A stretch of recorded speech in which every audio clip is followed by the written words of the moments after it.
The most important part of your life was the time that you spent with these people. Since the creation of language, stories have become a huge component on how we see ourselves. Whether it's the belief that we could be superheroes to the belief that there is salvation at the other end of the sky, these stories give us inherent meaning and help us understand our place in the world. We often go back to stories time and time again to experience something new, to transport us away from a life full of mundane routine and bleak reality, to a world full of obtainable desire and purpose. This is why I'm here. This is what I'm supposed to do. However, for some, these stories draw a fine line between fiction and reality. For others, the line between fiction and reality is blurred. These stories become a transcendental journey into life and the unknown. One such storyteller in television that makes use of blurring the lines is named Damon Lindelof. He is primarily known for sci-fi films and TV shows such as Prometheus, Lost, The Leftovers, and Watchmen. Lindelof's successful career was not without controversy. His film career is almost always debated upon, as Prometheus was received as a disappointment to the sci-fi genre, while also having his name tainted from being attached to Cowboys vs. Aliens. His television career, however, is revered as he was one of the primary writers on Lost and was a creator of The Leftovers, and the HBO adaptation of Watchmen. Each of these TV shows are transcendental in their own right as they break the boundaries between fiction and reality. John, what I do is real. With these broken boundaries, Lindelof gives us a sense of what it means to be human, on what the fundamental need of human nature is, and how people would realistically react to outworldly adversities.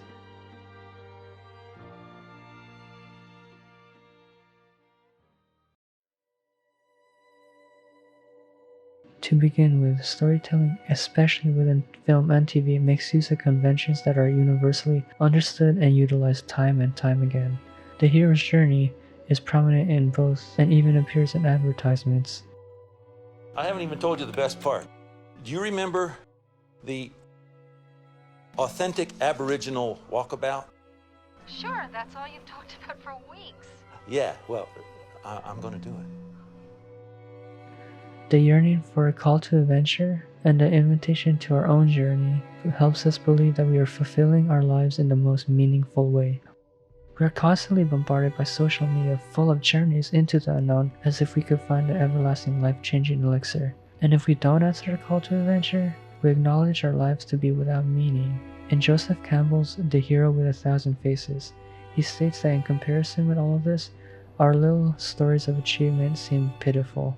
Too well we know what bitterness of failure, loss, disillusionment, and ironic unfulfillment calls the blood of even the envied of the world. As we face failure and loss, we go down a spiral of a sad world without meaning, without purpose. To bend this convention, television writers, including Lindelof, takes away the focus of the hero's journey to making the characters a core of the shows. This is not to say his shows are completely void of one, but this allows the show to be seen less as entertainment and more three-dimensional, as they have multiple episodes for characters to be developed. One good example in Lost is John Locke. His journey throughout 6 seasons shows his progression in a laid-out manner, but Lindelof again doesn't make a point of that. Instead, it's 6 seasons of the life and eventual death of John Locke. He isn't just part of one hero's journey, he had a life of his own, a life full of dreams and failures. Locke starts off as a character trying to find meaning. His life so far has been unfortunate. From growing up in an orphanage, his real dad seeks him out to take his kidney, and eventually he becomes paraplegic. Human beings are driven by purpose, but how does one find purpose after all that? Regardless of his circumstances as someone who is disabled, Locke ultimately answers his call to adventure. You need to go on a walkabout. Wow, what's a walkabout? It's a journey of self-discovery. On his way to the walkabout, the plane crashes and he finds himself as one of the survivors along with regaining the ability to walk. With this, Locke somewhat recognizes that he's in the midst of a journey and convinces himself that he was chosen for whatever purpose and that he was meant to be there. Do you really think all this is an accident?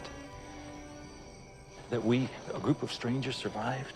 Many of us with just superficial injuries? You think we crashed on this place by coincidence? Especially this place? We were brought here for a purpose, for a reason, all of us. Each one of us was brought here for a reason. This disillusionment overrides his self-awareness, which ultimately leads to his demise. Another convention that storytellers in film and TV adamantly repeat is the idea of show, not tell. While this is a legitimate rule, it is one that is so prominent that once you notice it, it is not realistic. When this is utilized, it's almost obviously a film or a show, but with almost every master in a craft, they know how to bend or break these rules. In film, Quentin Tarantino crafts his dialogue in a way that shows by telling, as conversations and seemingly useless banter between his characters allow the characters to develop naturally and realistically. This allows the audience to learn about their characters through what they are saying and how they are saying it. I refuse to believe you're gone.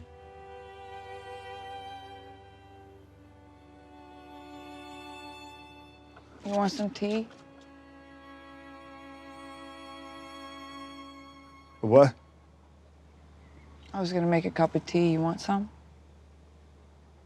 Lindelof does the same thing but goes a lot more into it. In fact, he goes so far back to the roots of storytelling that the characters' backstories are spoken, similar to how we tell stories around a campfire. And with more regards to reflecting real life, one has to ask, how does Lindelof make his sci-fi shows seem so grounded and realistic?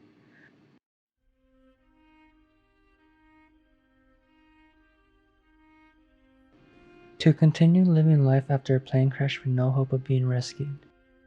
To continue living life after 2% of the world's population is decimated in an unexplainable event. And to continue living life in a world where it is normal for squids to fall from the sky. These are all science fiction ideas. These are not meant to be real. But what makes these shows amazing isn't the sci-fi undertones of these shows. Instead, what all these shows have in common is that they are about grief, searching for answers, and the different ways that people end up doing in order to get through life. These themes make Lindelof shows, which are supposed to be science fiction, seem more realistic than the dramas that are based upon reality.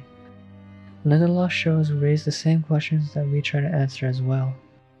The leftovers being the theme of what would happen to people that are left without closure, and for people that are just trying to hold pieces of their lives together after collective trauma. These themes are as realistic as they can be, but the only difference between show and reality is that the show has 2% of the population disappearing. In a small parallel, one can see how one would react in real life if they look at a family where one family member disappears and all that is left is unattainable closure and a family trying to hold pieces together. What Lindelof does is he forces these questions that are in the back of our minds and puts them in front of the characters in a way that simulates what we would do. How do we explain life's unexplainable mysteries? Religion often comes up and answers this question. It gives people the chance of salvation in a time where there is complete chaos. But what about the other end? What if God is dead? Game over. He's dead. And where does God go when he dies? Nietzsche answers the question stating, new struggles. After Buddha was dead, they still showed his shadow in a cave for centuries. A colossal, horrible shadow. God is dead. But given the way people are, there may still be caves for millennia in which his shadow is displayed. And we must still defeat his shadow as well. Instead of answering questions, the leftovers show a constant shadow of God, that people couldn't defeat the idea of the afterlife. Lindelof explores this with two characters, two family members having separate beliefs on the opposite side of the spectrum. On one end, we have Matt Jameson, who is a pastor that believes that the people who disappeared passed over, but as the show goes on, he develops cancer. And in one scene, he confronts a man that refers to himself as God. But how do you talk to God, and how do you keep believing in a story that gives you salvation when you're faced with death? You do. Why? Because there has to be a reason. Why? Everything in my life I've done for a reason. Why? to help people, to guide them, to ease their suffering, even though I suffered myself. I sacrificed my happiness. I let my family abandon me. Why? For you!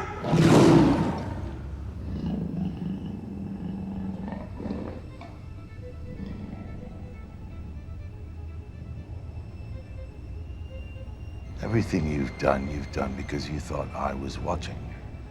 Because you thought I was judging. But I wasn't. I'm not. You've never done anything for me. You did it for yourself.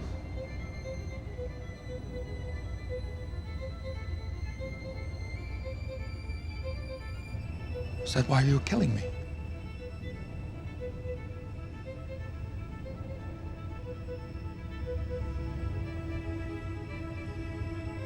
When I was a boy, I was sick. And I prayed to you to save me, and you did.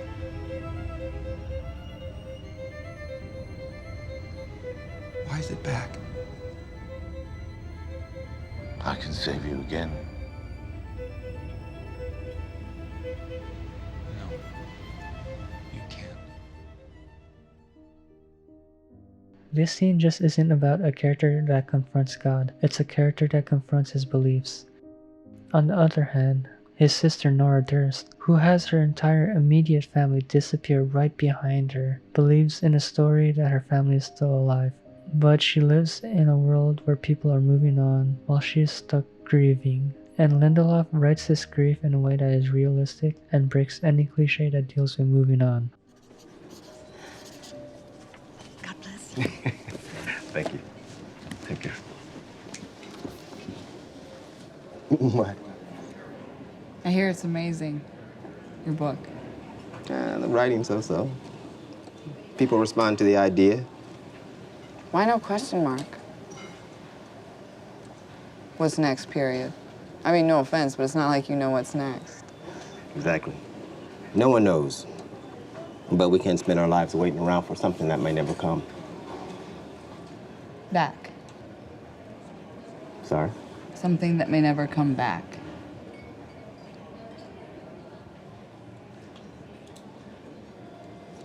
You lost someone? I did. You know, my daughter, about a year ago, she was out in our backyard chasing around some of her friends. And she was laughing. And she saw me watching her, and she looked guilty. Like she wasn't sure if it was okay to be happy. But this, what we've experienced,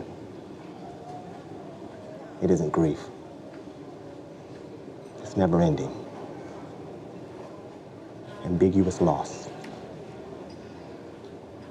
If my 8-year-old can find happiness again, why can't the rest of us?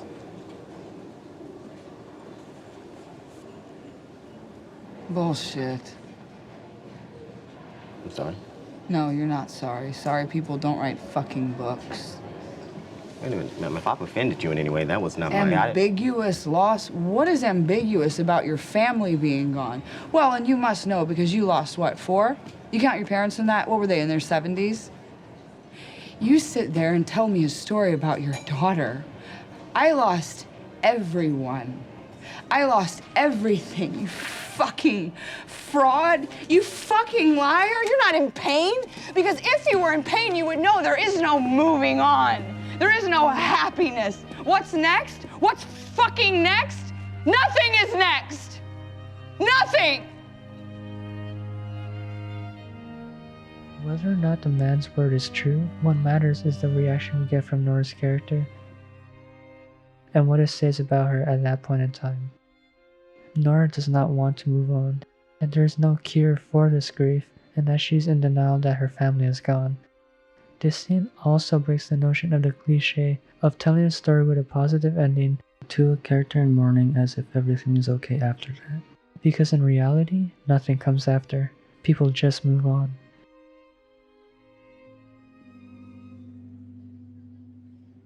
This brings us to our last questions. Why do we believe in these stories and why do we keep telling them? In a way, Stories are mostly escapism for people that live their lives in routines, where every time has a set place for when certain events begin and when they end. If all of us are doomed to a life of constant routine, then where does one find the very purpose we seek? In Alan Watts' book, The Wisdom of Insecurity, he states, "Somehow we must grab what we can while we can, and dread out the realization that the whole thing is futile and meaningless. We crave distraction, a panorama of sights, sounds, thrills, and titillations." We often come to adventure films because if we see characters find their purpose, then there is hope that we can too. But most often than not, in reality, no one ever decides to answer that call. No one ever chooses to find out who they really are. On the other hand, Lindelof shows that it's not the only way to find meaning through stories. His characters find their lives without any kind of structure that gives them self-purpose. Instead, the meaning comes not from the stories they listen to, but from the stories they tell themselves. The stories and memories that compose their identities and make them become who they really are. Their meaning comes from the stories they choose to believe. None of his shows make any real sense. But does it have to? If real life in itself doesn't make sense, then why does a story have to? This method of storytelling lets go of structure in favor of pure creativity. Creativity to a way where we can be responsible to make our own stories and be our own creators. Instead of dwelling on who we aspire to become, we can be free from any boundaries and identities we put on ourselves to maintain structure. Lindelof's way of storytelling shows that in reality, the absurd is never solved by comforting solutions and conclusions that are traditionally delivered. Instead, his shows portray that you fundamentally have to decide for yourself what you believe in and deal with the meaningless of life however you can. That in order to find meaning, we must live and create it. Only then will we find our story to tell.